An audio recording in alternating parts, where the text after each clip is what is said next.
మీకు బాగా పాపులారిటీ వచ్చిన పాటలు తెలుగులో ఏ సినిమాకి ఏ పాటకి బాగా వచ్చిందండి? ఎక్కువ యాస ముఖ్యంగా జ్యోతిలక్ష్మి గారు, సిల్క్ స్మిత గారి పాటలు, ఎలమ్మ తర్వాత జయమాలిని గారి పాటలు.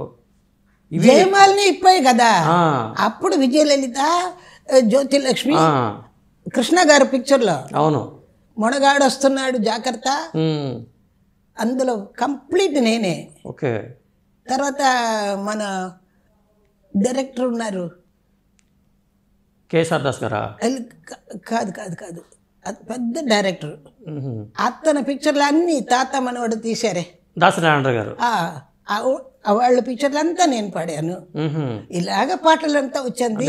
తర్వాత ఎక్కడ వాయిస్ విని మన రామారావు గారు, తిరువిక్రమరావు గారు, ఆయన ఈవిడ ఒక అమ్మాయి వచ్చింది, ఆవిడ పిలిచి ఆవిడకి బాగా ఇవ్వాలి ఓకే అని మంచి మంచి పాటలు. నందమూరి తారక రామారావు గారు అవును, ఆయన పిక్చర్లో అప్పుడు ఎప్పుడు వస్తారు, ఒక బిందితో సహా వస్తారు, వచ్చి పాటలంతా విని బాగా పాడింది అని చెప్తారు. ఎప్పుడు ఏ లోటు లేకుండా పాటలు, ఎక్కువ పాటలు ఇచ్చారు. ఎక్కువ పాటలు ఇచ్చారు. కానీ నాకు తెలీదు, నాకు పేరంతా నాకు తెలీదు, అంతే. నేను పాడాను అంతే, నాకు తెలుసు. ఆయన కలిసారా ఎన్టీ రామారావు గారిని ఎప్పుడన్నా మీరు? ఏమండి, ఎన్టీ రామారావు గారిని కలిసారా మీరు?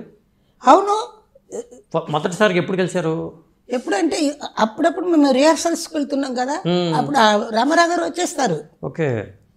రామారావు గారు వచ్చి పాటలంతా విని ఇది ఇట్లా కావాలి, అది ఎట్లా కావాలని అన్నీ చెప్తారు. అదంతా నేను మనసులో పెట్టుకొని, అది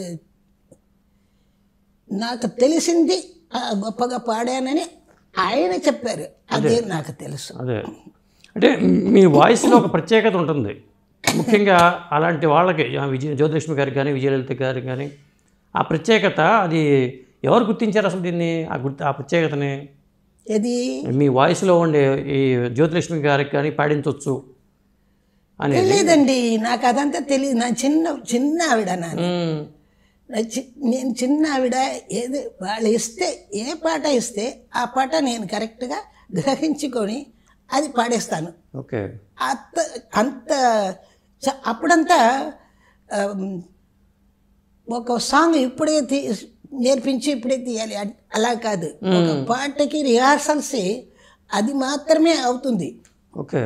10 రోజులు అవుతుంది రిహార్సల్స్, దానిలోనే మనకు అన్ని బయలాడ అయిపోతుంది. అంటే ప్రతి పాటకి రిహార్సల్స్ కంపల్సరీ అండి అప్పట్లో? ఆ కాలంలో నేను చెప్తున్నది ఏంటంటే 61, 62